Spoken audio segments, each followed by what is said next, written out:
So okay na, yan ang pinaka-finish na semi-gloss.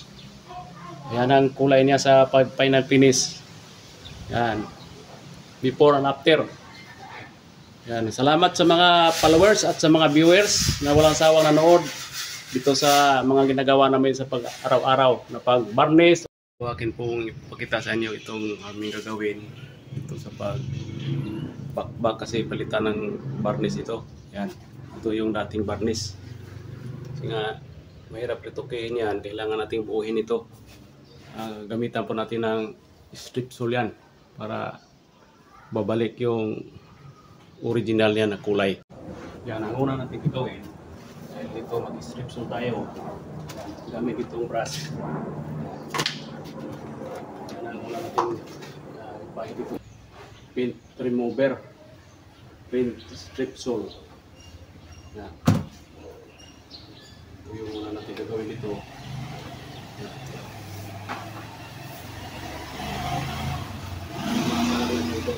Baran.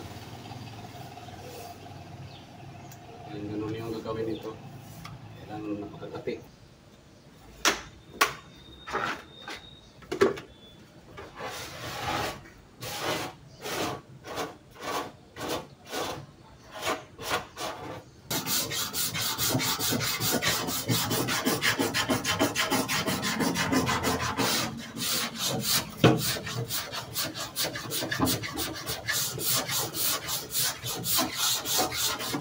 Tanggal ng varnish.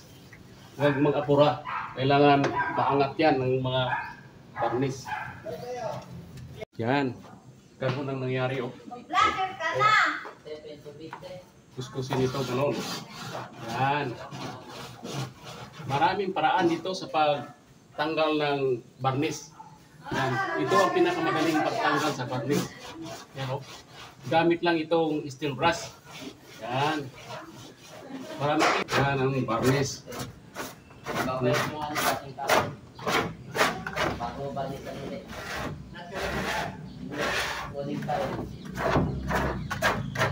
Yun.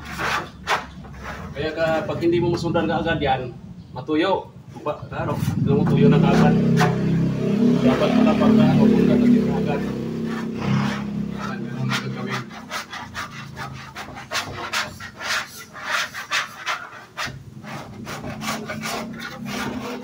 Si dark ng kulay, oh.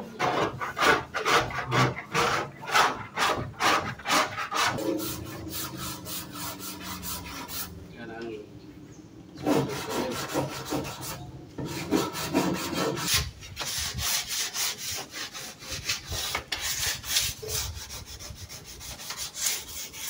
bago pa hugasan natin. Ito hindi nakasama. Yan lang. Okay. Yan ang kasunod natin gagawin dito. Hugasan na natin to kasi tapos na maliha. Dahil ang ganun gagawin yan. Kailangan magandang pagkalinis ito. Dahil na-strip natin to lahat eh. Hindi pwede natin gawin dito. Okay.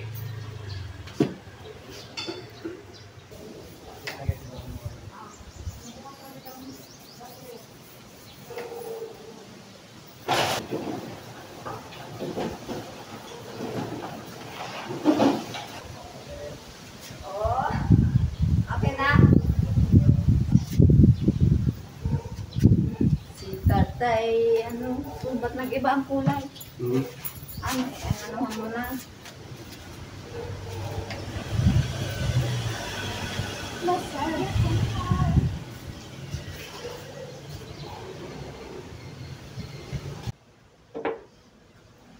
Yun muna yung pagkabay. Okay ha? Okay. Ayun na. Yun muna yan. Kumpiso.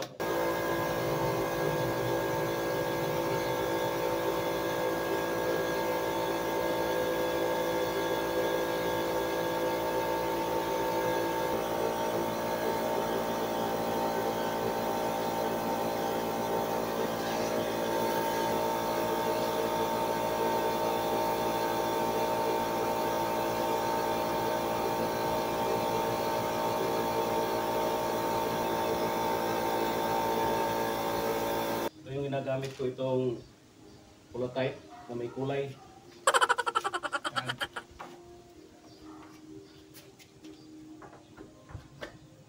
Yan ang kasunod na gagawin dito. Atin ang lihain ito ng may tubig. Gamit itong liha na 240. Yan.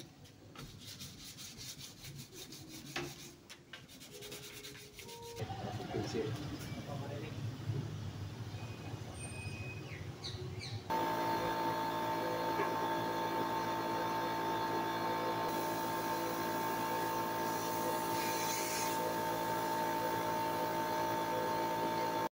Yan, natin ang ipiti ng sanding sealer. Yan. Sanding sealer.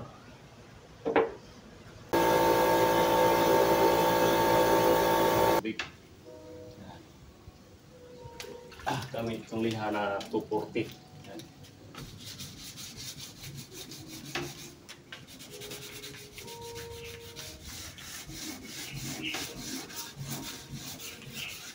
Ito yung sikreto dito pagka nag-varnish po tayo, kailangan lagi po tayo magliha ng tubig. Ayan.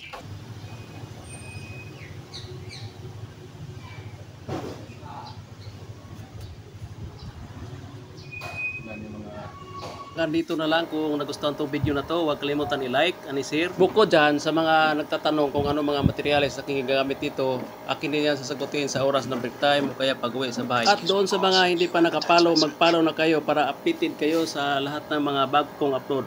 At pakipollow na rin yung FB page ko na Paint and Varnish TV. Salamat po!